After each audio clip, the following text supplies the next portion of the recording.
All right, let's do it. So we're going to start talking about Turing machines. Like I said a few moments ago, this is kind of like the pinnacle of this course. So I hope you're as excited as I am. Turing machines arose at a time in history when people were thinking a lot about the axiomatic structure of mathematics and mathematical questions like, can we prove everything based on axioms, right?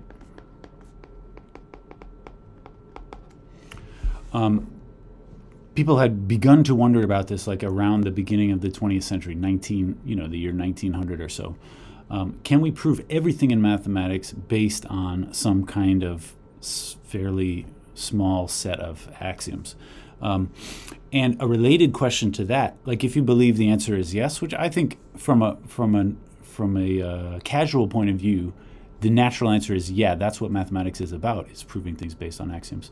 It turns out it's a little more complicated than that, though. This was a surprising thing that everybody began to realize around this time, the beginning of the 20th century. But a related question to this, if you really think everything can be proved based on axioms, a related question is there one master procedure which could be used to prove everything or anything? Prove anything, right? When we're proving things ordinarily, we like to think that there's some kind of specialized knowledge involved. Like if you want to prove a theorem in algebra, you have to know some algebra.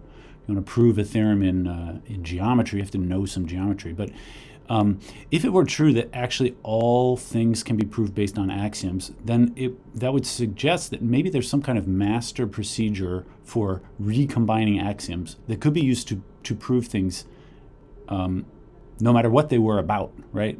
Like there would be no such thing as proofs which require insight. You could just like brute force prove whatever you want. Is there one master procedure which could be used to prove anything? A lot of people are wondering about this question, and what turns out to be a deceptively complicated part of this question is this word here, procedure.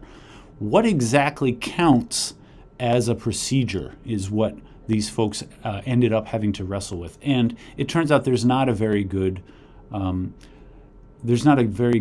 basic definition for what should count as a procedure. What you mean when you say procedure is like some kind of process which involves finitely many steps, which requires no special insight. You just follow the steps and you end up with the answer.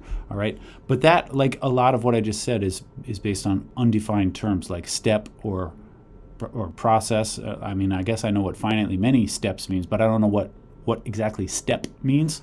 And there were a few different ideas about what would constitute a procedure. There was a guy who most people have not heard of, not Turing. Lots of people have heard of Turing because of his big idea about what constitutes a procedure. But there was another guy named Alonzo Church.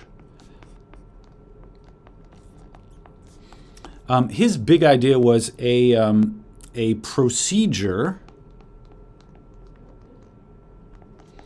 is anything which can be expressed as a recursive function of lambda terms. You know what that means? The answer is no, probably not, unless you're familiar with this. Alonzo Church invented something called the Lambda Calculus, which actually is related to lambdas that are used in computer science, like lambda to define a function with no name. They're used in functional programming all the time.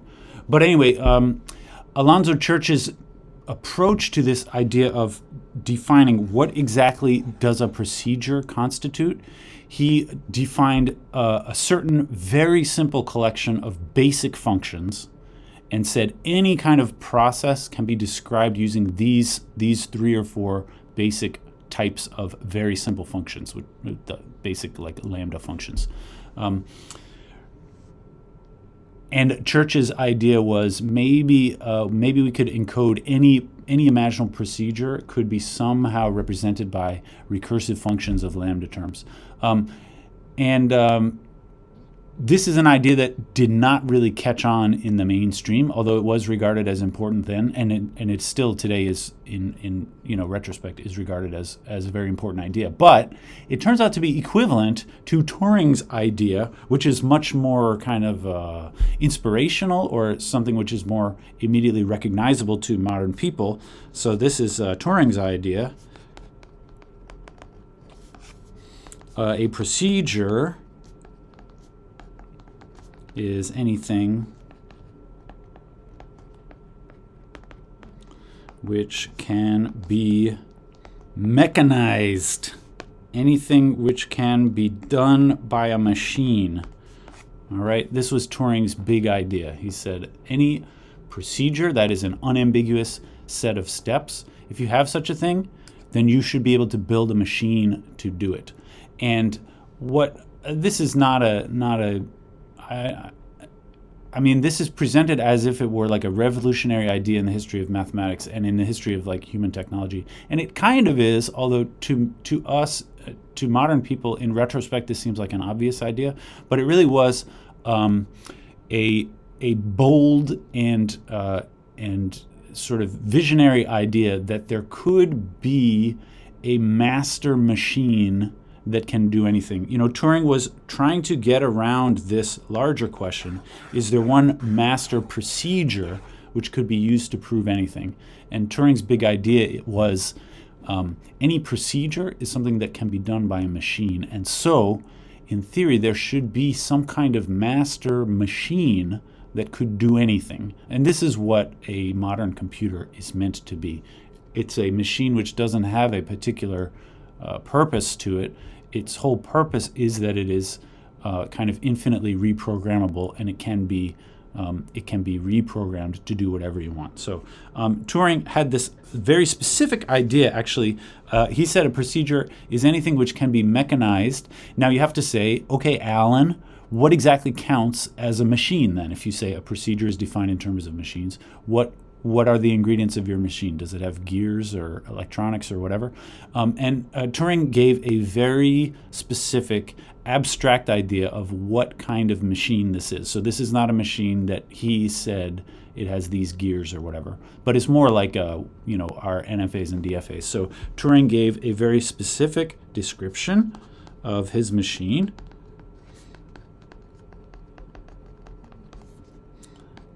Which he referred to as the universal machine.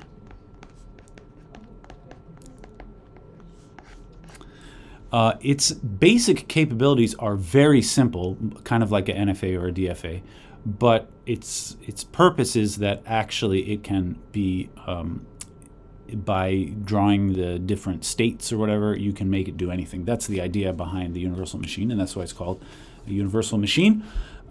This was actually the original abstract machine. We've been talking all along about DFAs, NFAs, but the Turing's machine was invented before these. So Turing called it the universal machine. We call it the Turing machine.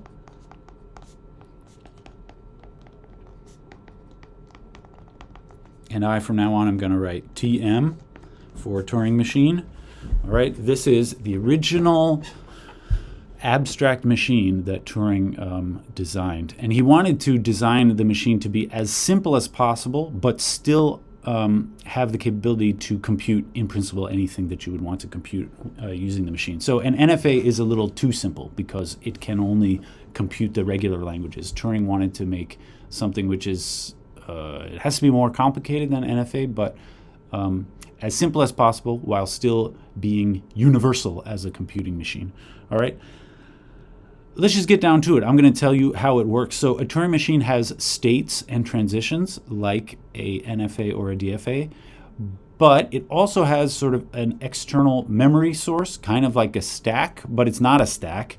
It is what Turing called a tape. So the Turing machine has states plus states, just like a NFA, DFA, plus the tape. And the tape is, you imagine it as like a long strip of paper or something which has individual alphabet symbols written on it. So I'm going to draw it like this. We're usually not going to draw the tape, but for now I will, just so that we get the idea. The tape is a big thing like this, and it has letters written on it, and most of the tape is blank to start with.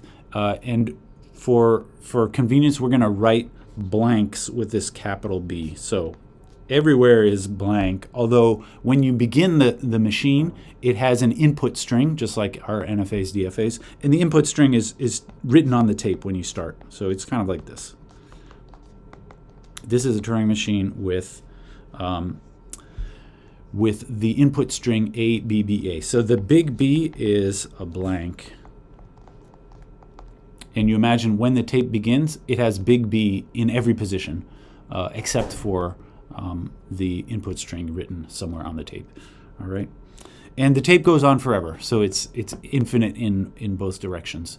And the machine also has a head, so this does not work like a stack, in that the machine actually is capable of looking at any position of the tape that it wants. And the head we're going to write, sort of indicate as this little triangle here. So that right there, this is the head.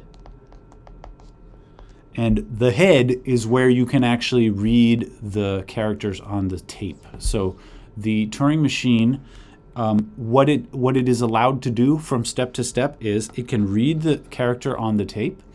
If it wants to, it can change the character on the tape to something else. And then the head can move either to the right by one position or to the left by one position.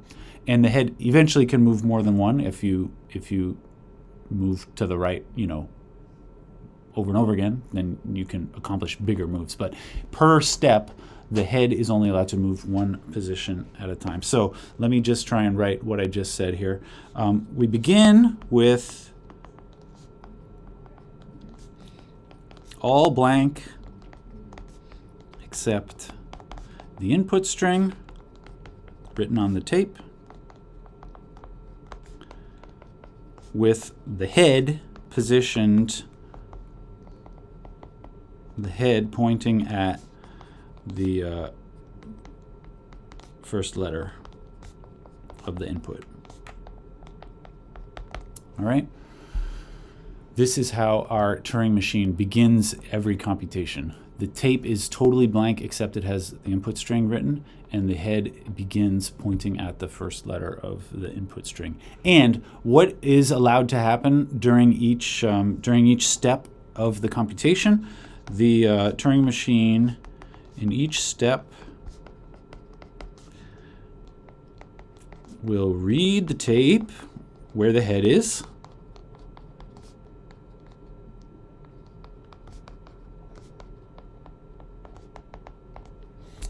based on what it sees on the tape. It can decide to move to the right or to the left. It can also modify what it sees on the tape, and it can also change its state. I said that the machine also has a state every time. So based on what it sees there, the head reads the symbol on the tape where the head is. It changes that symbol,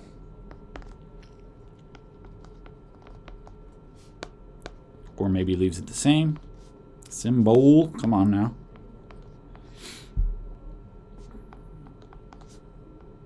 And moves one spot left or right. These are the capabilities of the Turing machine, all right? And so the Turing machine also has a state, and let me just say that I should include that in what it can do in each step. It reads the tape where the head is, changes that symbol, moves one spot to the left or right, and changes state. Now, the machine, it might just stay in the same state. It might not change the symbol on the tape. If it wants to, you can just keep it the same. The machine is required to move in every step, either left or right. But we'll see. when we do typical or when we do specific examples. All right, and just like a NFA or DFA, we're going to have a state diagram that describes how the states are related to one another, and some will be accepting states and some will be, everything else will be rejecting states. And the way that Turing machine state diagram works is if the Turing machine ever enters an accepting state,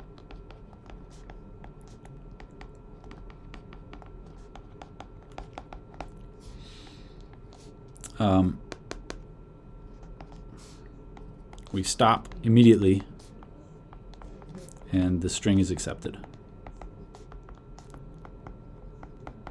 All right. This is different from an NFA, DFA. The NFA or DFA can like enter an accepting state and then leave it again, but in a Turing machine, it's more convenient to make it work in this way. So if you ever make it to an accepting state at all, you accept immediately.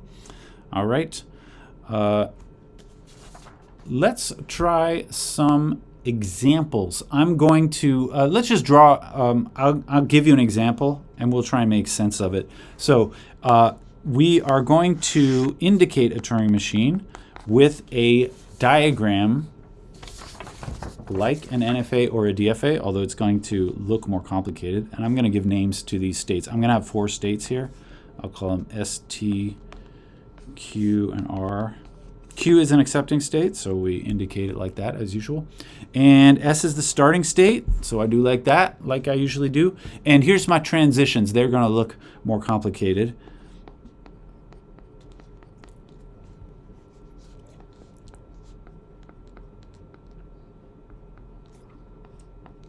Every transition looks like this. It has a thing, and then a slash, and then a thing, and then a comma, and then a thing on it. All right. I'm going to draw more in here, but I will try to decipher what this means for you. This means you read B on the tape, you replace it with a B. So that's what these 2 B's means. The first B means if I see a B on the tape, then the slash means this is what I'm going to write onto the tape, which for this particular step, it will just keep it as a B. And then this means move the head to the right 1 position.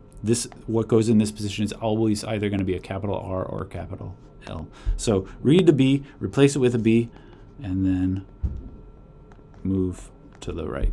All right, that's what each one of those little arrows, it tells you. You do this arrow if you read this character. It tells you what to write on the tape, which is the second thing, the second B there, and then which direction to move, which is the R there. All right. So that's that one. Let me just fill in some more arrows here. CCR. This is going to be another CCR. Here I'm going to have blank blank R. Here I have a looped edge, CCR.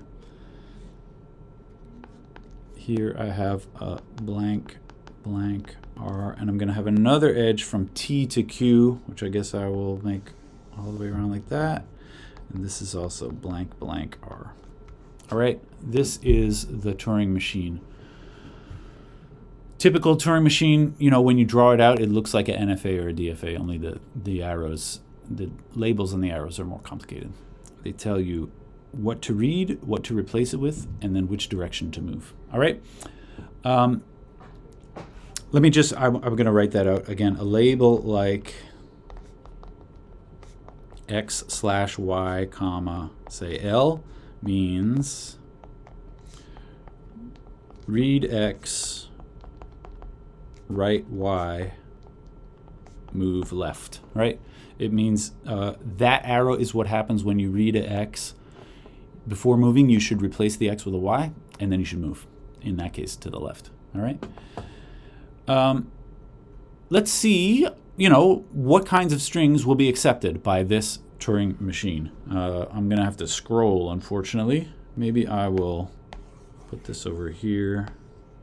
Does it fit over here? I wanted to go up there. How about right there? Let's see if we can accept,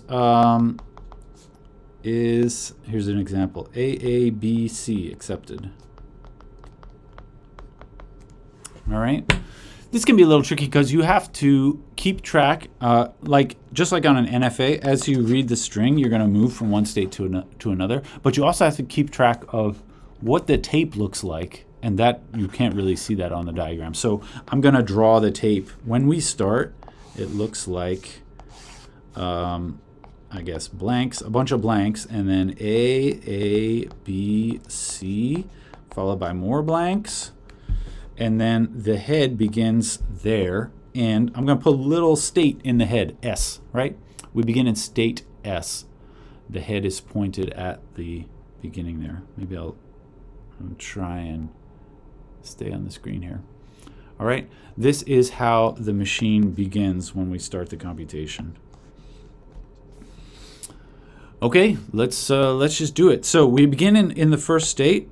I see an A on the tape. So you look from state S at the various arrows. One of them tells you what to do if you see an A. It's this one, right? It says if you see an A, you keep it as an A, move the head to the right, and stay in state S. So what happens next is, the next step is my machine, read the A, replace it with another A, and move to the right. That means that A, that first A stays like it is, and I move to the right, and I'm still in state S. That's what happened here. Read A, write it with an A, and then move to the right. So it was an A, I moved to the right. My state is still S because this arrow looped back to S, so the state is still S. All right, what happens next? Actually, the same thing again will happen here. I'm going to read the A, keep it as an A, move to the right, stay in state S. All right. So now it's like so. A, move to the right, S there, B, C, blank. All right. I'm running out of. I hope did you copy this picture down? Sorry, I'm not sure what else to do other than scroll. I could zoom out maybe a little bit. It's going to get hectic soon enough. All right. Keep going here. S, I'm in state S, and I see B. Now something more interesting is going to happen. I guess slightly more interesting. When you're in state S and you see a B, I'm going to use this arrow. That means the state will change to T. I replace the B with another B, so the B will stay like it is, and move to the right again. Okay. So now I keep the B the way it is, move to the right again, and now I'm in state T.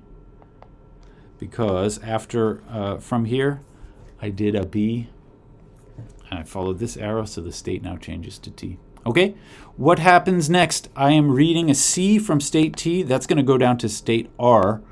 Is R confusing here? These R's mean to the right. This R is the name of the state. I guess that is a little confusing.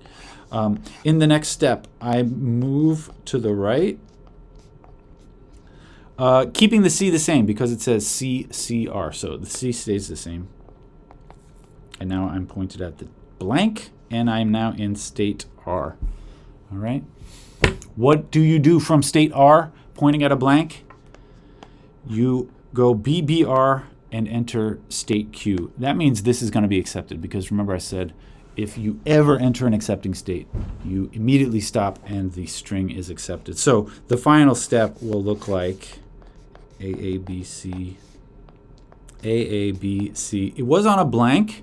I'm doing this arrow right here, which says BBR. That means keep it as a blank and move to the right. So actually it moves again one more spot to the right, which will be another blank. And this is a Q. And now this is accepted. All right. This is how this Turing machine computation looks. As soon as you enter state Q, it is accepted immediately. Maybe can you think about what language, what kinds of strings are accepted by this? In order to make it to the Q, there are many situations in which the computation could get stuck here. For example, in state T, there is no arrow with a little a. What happens if you're in state T and you read a little a? The answer is the machine gets stuck and the string is rejected. So that's how you know if a string is rejected. This is, A DFA has to have an outgoing arrow for every symbol. Not so of a Turing machine. A Turing machine can have some states with no arrows on them, and that just means it gets stuck, which means the string is rejected. So if we get stuck and never enter, we just can't proceed because there's no arrow. The string is rejected.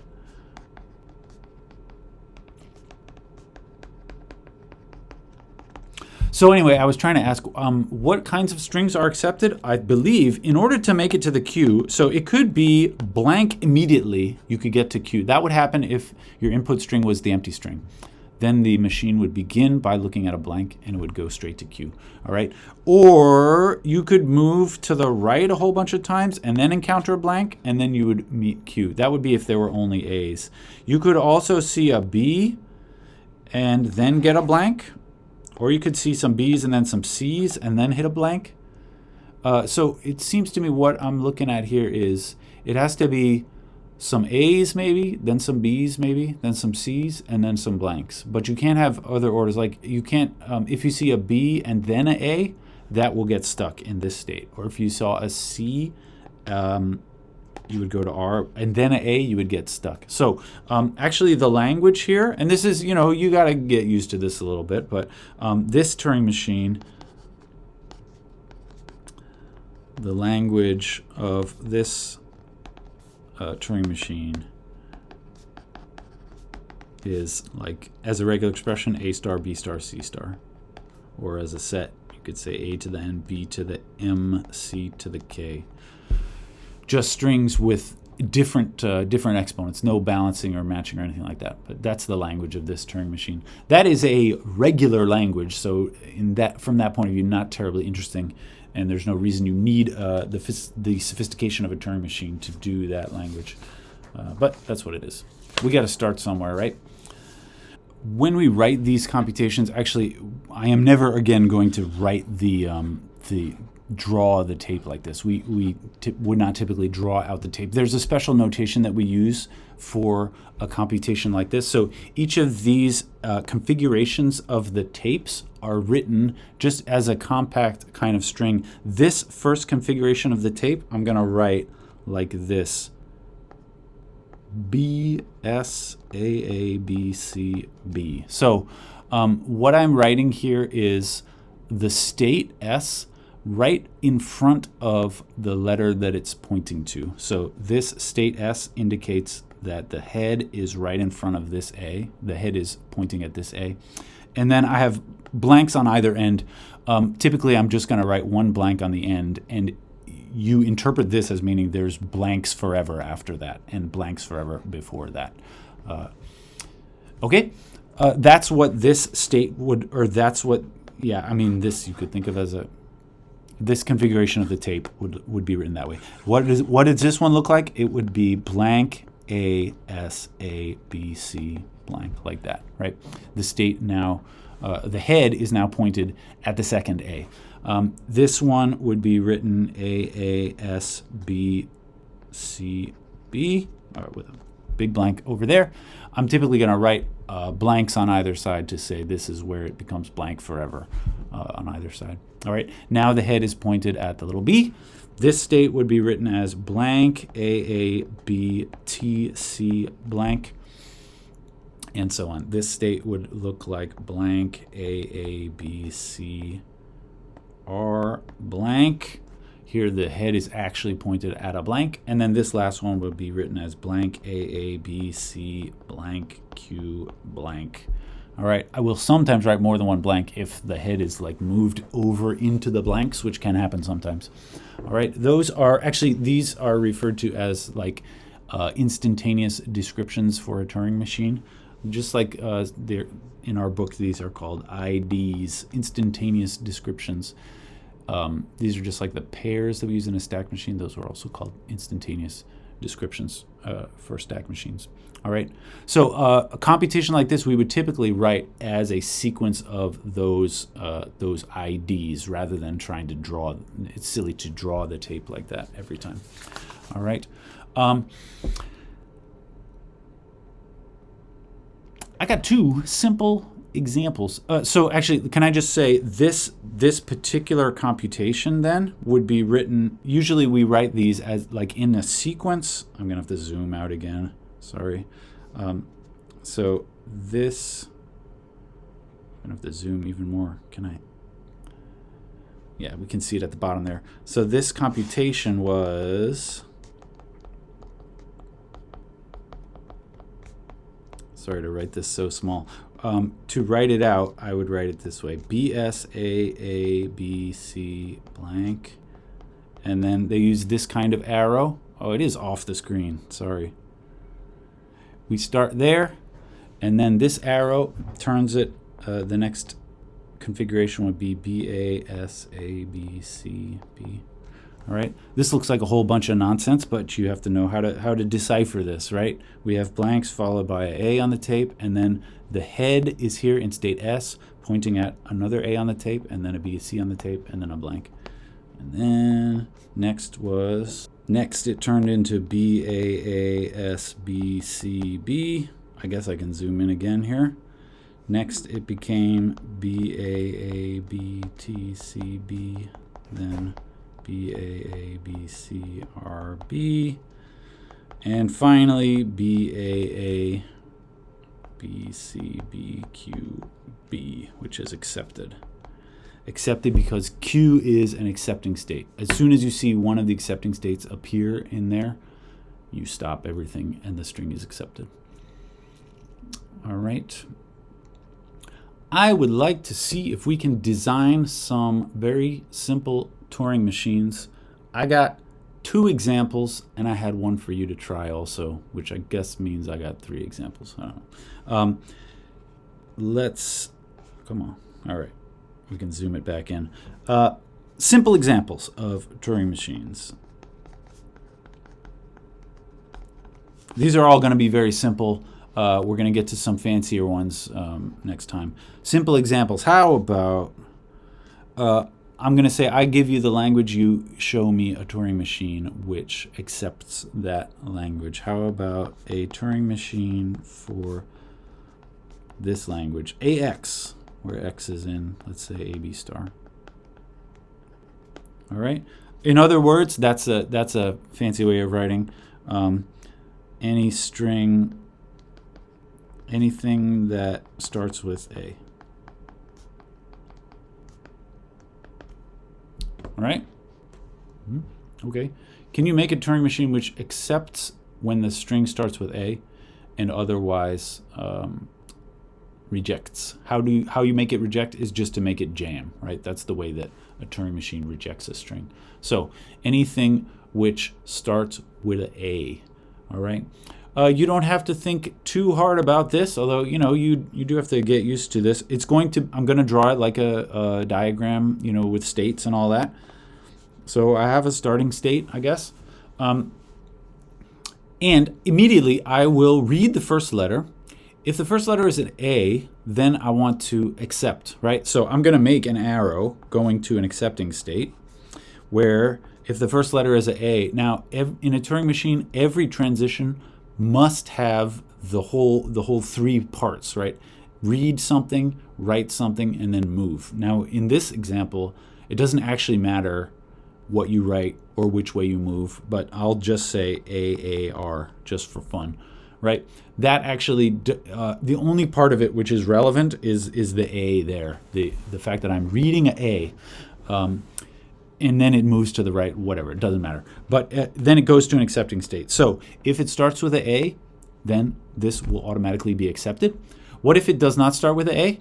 How do I have to indicate that? Well, actually, I don't have to do anything for that, because if it starts with a B instead, for example, then this will immediately get jammed and it will be rejected, all right? What if it starts with nothing? Like, what if it's just the empty string? Again, this will immediately be jammed, because if it's empty string, that means the tape or the head starts off pointing at a blank, and there is no arrow for reading a blank here, so this thing jams. So this accepts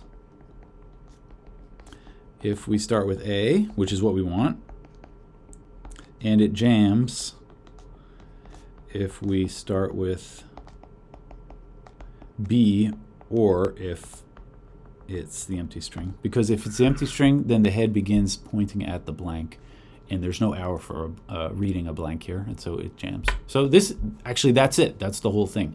That's the tweet, as they say. This is the entire example of a Turing machine that accepts any string which starts with A. All right, how about something a little fancier? That one was very simple. It doesn't require the head to ever move anywhere, right? How about this one? How about BXB, where X is in AB star? All right.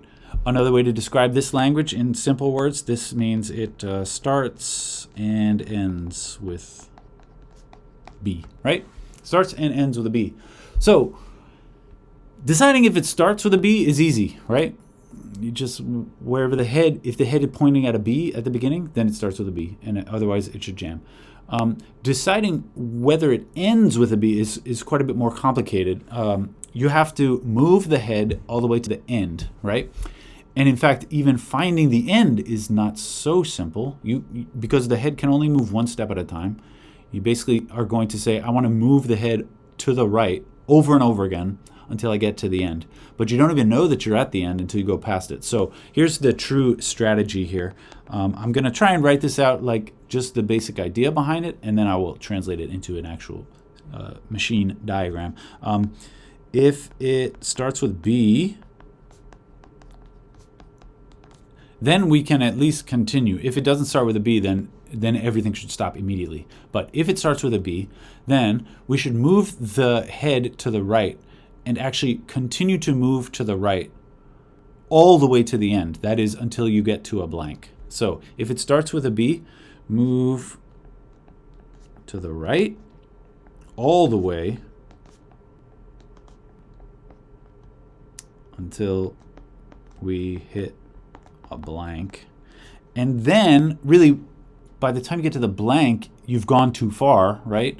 Really, we want to check if the very last letter was a B or not. So you have to go all the way to a blank and then back one spot. So move to the right all the way until we hit B, then back left once, and then we read that letter, and if it's a B, we accept, and if not, we reject. So you move all the way until we hit B at the end, then back to the left once, then if it's B, accept. Otherwise, reject. All right, this is the plan. There are some sort of patterns that you will get used to when you're creating Turing machines. For instance, this thing, move to the right all the way until we hit a blank. That's actually a very common sort of large-scale strategy that you do on Turing machines. So here's what I'm gonna do. Here's my starting state. Basically, nothing happens unless it starts with a B. So if it starts with a B, I'm gonna proceed to another state. What should we actually do with the B on the tape? You wanna change it to something else? Actually, it doesn't matter what you do with the B. We're going to move to the right and never come back to the beginning. So it doesn't even matter what you put, what you do with the B. Leave it. I'm just gonna leave it as a B. So I'm gonna say BBR, meaning keep it as a B and move to the right. Now this will move to the right only once. The next state I'm going to use to move all the way to the right, that is to say move to the right over and over again. So this is going to be a state with a loop on it. And I want to move all the way, I want to continue moving right if I see an A or if I see a B. No matter what I see, I'm going to continue moving right unless it's a blank. So on this loop, it's going to say A, R, and also B, R. This means, so my little sort of interpretation of that means continue moving right through any A's and B's, right? This state will just loop and it will just move to the right all the way through any A's or B's that it sees there. And it's not going to modify them. It keeps them as A's or B's, although that's not maybe a little important. Not terribly important in this example. All right, continue moving to the right through A's and B's.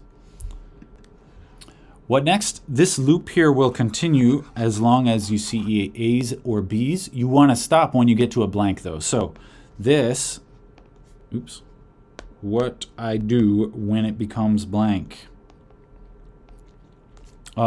So you have to imagine at this point we have moved all the way down to the right end of the string and overshot the end. We got to back up one position. So I'm going to say BBL. That means once you see a blank, that means you made it to the end, but you went a little bit too far. And so keep that as a blank. That's what this B/B means. And then move one position to the left. And now, by the time we reach this state here, we should be pointed, the head should be pointed at the last letter. And what I want to check is if the last letter is a little b, accept. That looks like this. B, R, I guess, accept. This B and R don't matter. All that matters is the fact that I read a B here and I move to an accepting state. If you're in this position and you read a A instead of a little b, then it jams and it rejects, which is what you want.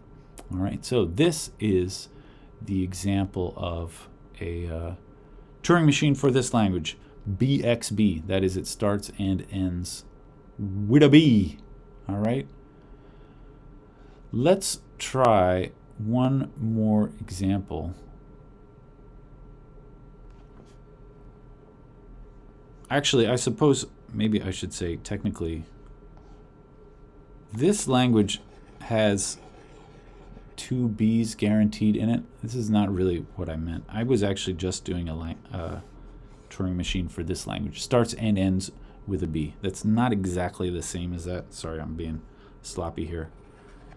Can I go back and edit the video? I'm not that good with my video editing. I'd rather just reshoot it, or I'd rather not reshoot it. I hope you would. I hope you don't mind me changing the rules a little bit. Starts and ends with a B. The only difference really is what if the string is just a B and nothing else? Actually, this would accept such a string, whereas just the string of just a B and nothing else is not technically in that set. But it starts and ends with a B. That's what I'm talking about. All right. Is anybody watching all the way through this video anyway? I hope that you are. I got one more. I wanted you to try this one. So let's do one more. How about this? This is a language ABXCYA, where X is in AB star, and Y also. Sorry, X and Y is in AB star. All right. What do you think? I would like to walk around the room and see how you're doing on this, although we're not in the room, so I can't walk around the room. Would you pause it? Can I trust you to pause it? Pause your YouTube video. Don't forget to like and subscribe. See if you can draw the diagram. I'll give you a moment.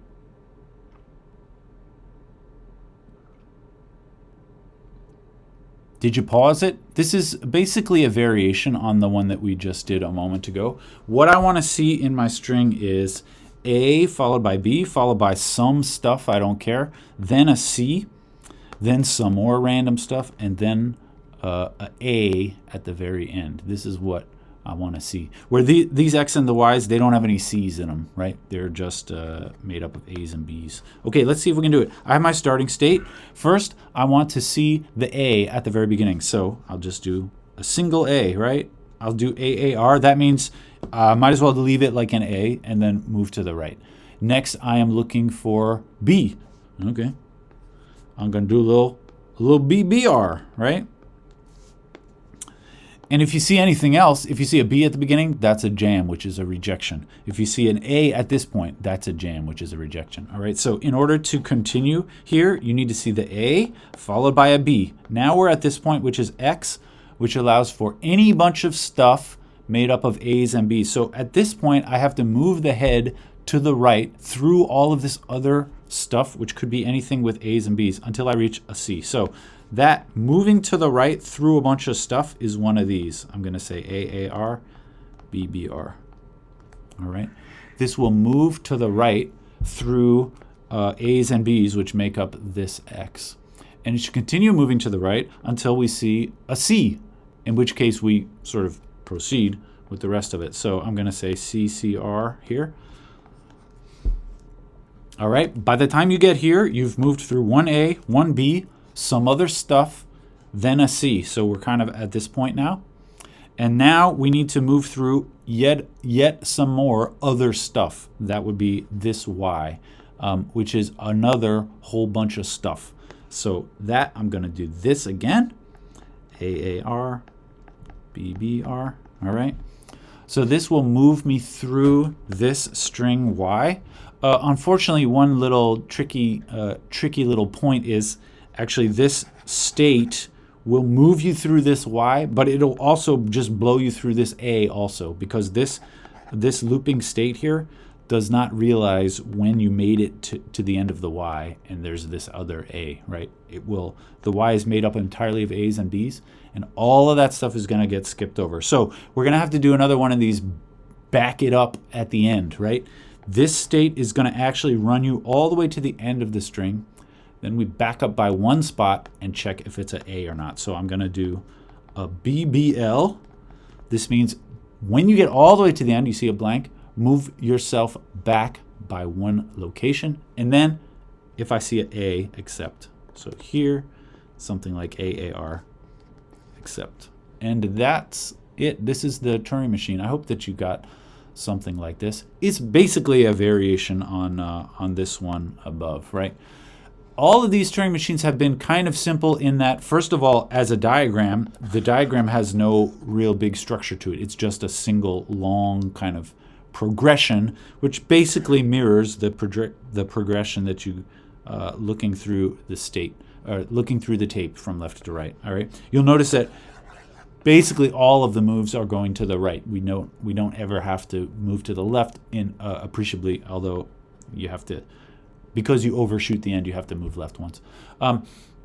Another important thing about this Turing machine is that it doesn't ever modify the tape, and neither does the previous one that we did. There are some Turing machines which need to modify the tape in order to accomplish their accomplishments, and that's really what sort of the true power of the Turing machine is unleashed when you actually start to modify the contents of the tape. But those are more complicated, and I think I'm going to wait until next time to do some of those. All right, that'll do it. Thank you for watching this much of the video, if you did. If not, no thanks to you. And I will see you next time.